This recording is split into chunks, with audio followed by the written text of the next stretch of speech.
Hallo Leute, ich bin's mal wieder und weiter geht's mit Java. Ja, was ich heute mit euch machen möchte, ist ein bisschen Bildbearbeitung.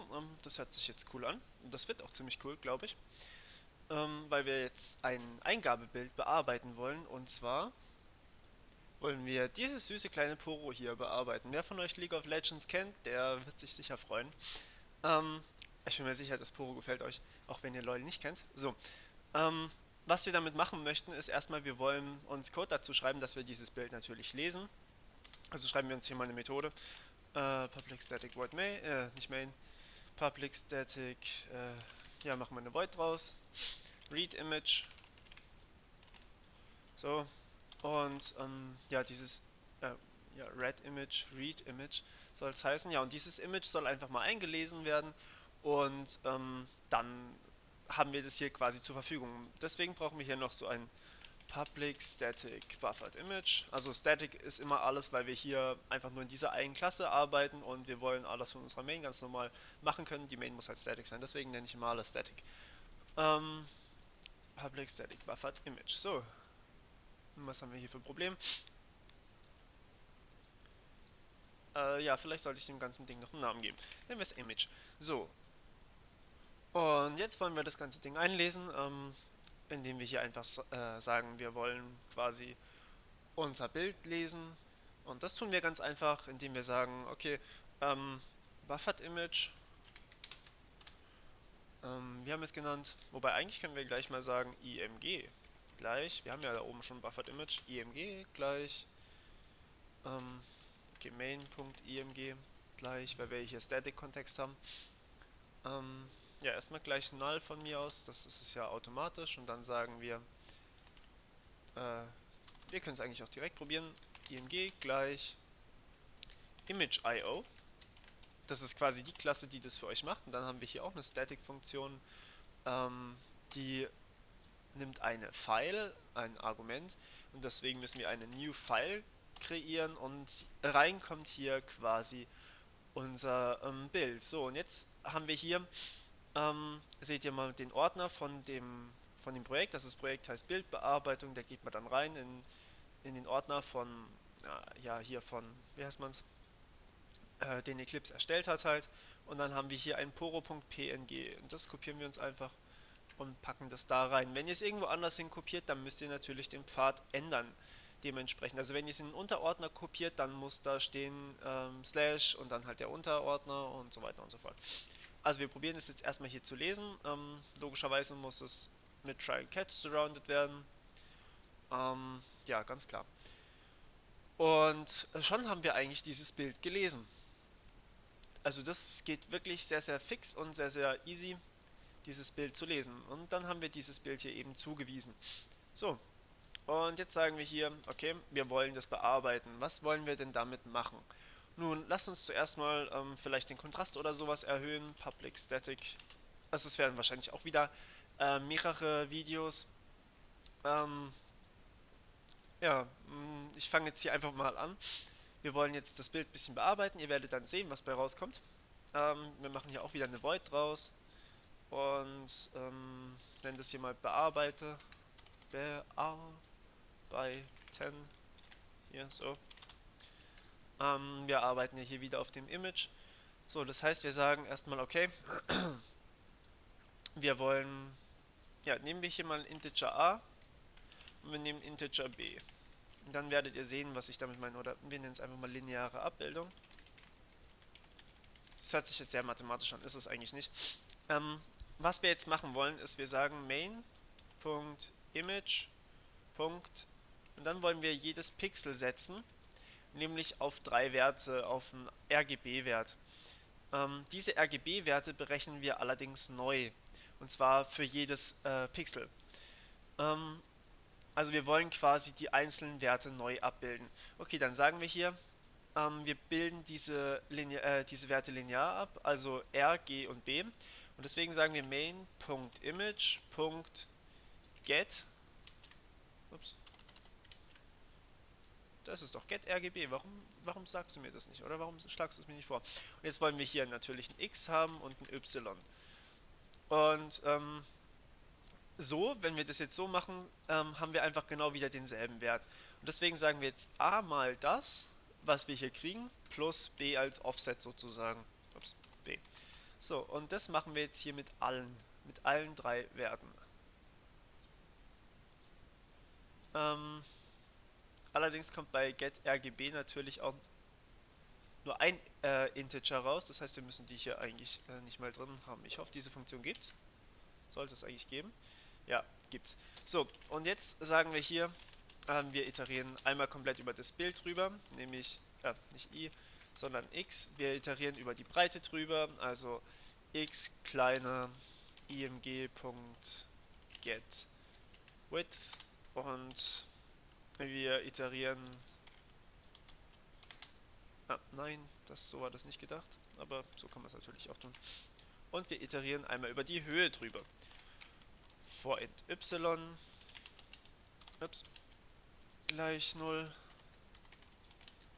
y kleiner, image.getHeight. So. Und dann iterieren wir quasi einmal über die kompletten Pixel des Bildes drüber. So. Und jetzt haben wir hier ein Problem mit der setRGB-Methode, weil die 3 Integer nimmt und wir haben hier nur ein Integer angegeben. Was jetzt das Problem ist, dieser Integer getRGB liefert uns komplett den Rot-, Grün- und Blauwert in einem Integer zurück. Das heißt, wir müssen es noch irgendwie umrechnen. Und die Konvention bei Rot-, Grün-, Blau-Werten ist folgende.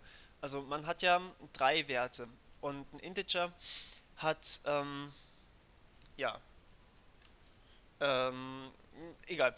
Also man hat drei Werte und ihr kennt es vielleicht, die Zahlen gehen von 0 bis 255. Also Integerwerte unterscheiden sich vielleicht unter den einzelnen Umgebungen, also sowas wie Windows, Linux und sowas, die haben teilweise unterschiedliche Integerlängen in der Praxis. Man lernt es anders, aber es ist tatsächlich so. Und was allerdings immer gleich ist, der Rotwert, der Grünwert und der Blauwert, die gehen immer von 0 bis 255, das kennt ihr wahrscheinlich. So, und 200, also 0 bis 255 sind 256 Zahlen und 256 sind genau 8 Bit. Also 2 hoch 8. Das heißt, wir wollen hier 8 Bit pro Farbe haben. Das heißt, die Bits 0 bis 7 sind eben quasi der blaue Wert, also RGB, B steht für blau.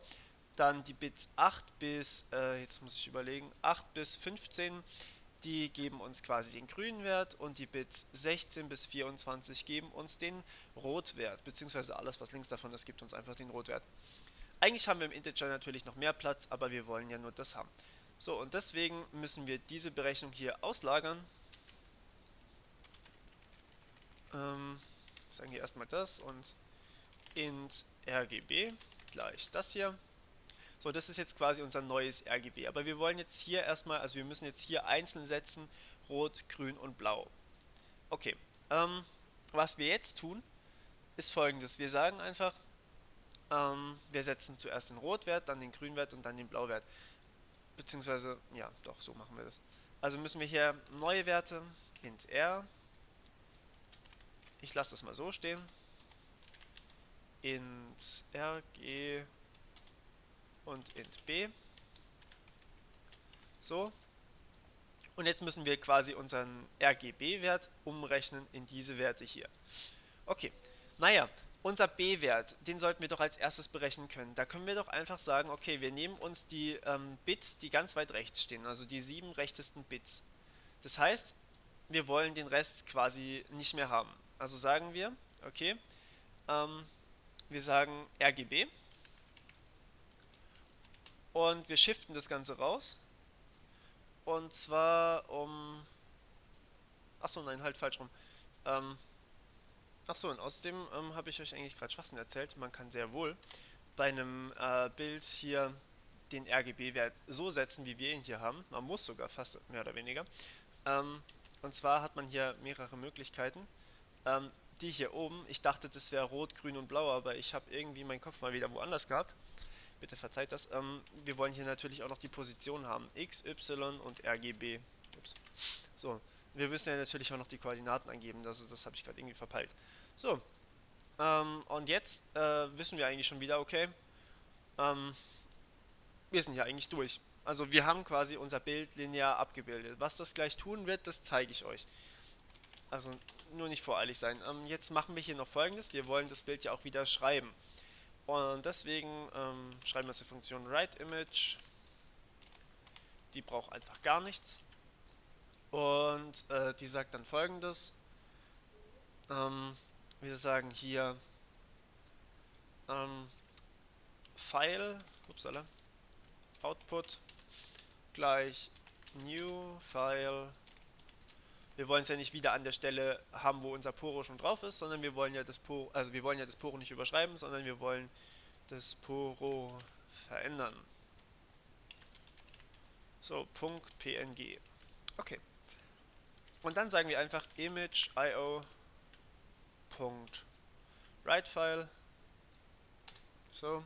Und Rendered Image bedeutet einfach, also Rendered Image ist eine abstrakte Klasse, beziehungsweise ich glaube sogar ein Interface. Und Buffered Image implementiert diese Klasse, also Rendered Image. Das heißt, Buffered Image ist auch ein Render Image.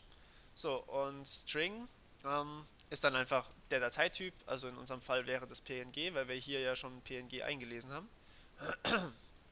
Und ja, was hier reinkommt, dürfte eigentlich klar sein, nämlich die File. So, und jetzt haben wir hier natürlich wieder einen Error, weil das ganze Ding wieder surrounded werden muss von einem Try and Catch. Und müssen noch unsere Main hier anpassen. So, wenn wir jetzt hier sagen, okay, wir wollen zuerst mal unser Image lesen, dann machen wir erstmal Read Image.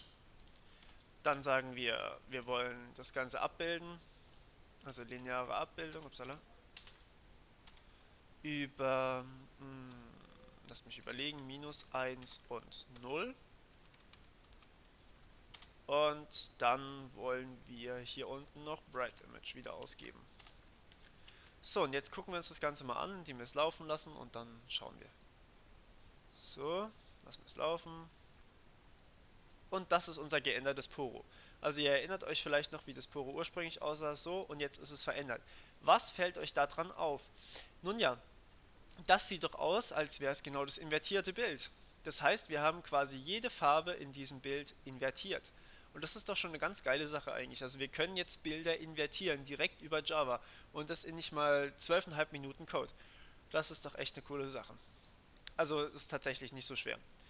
Ja, Invertieren von Bildern, dieses Video, nächstes Video geht's weiter, machen wir was mit dem Kontrast und mit Helligkeit und so weiter. Da spielen wir dann ein bisschen rum.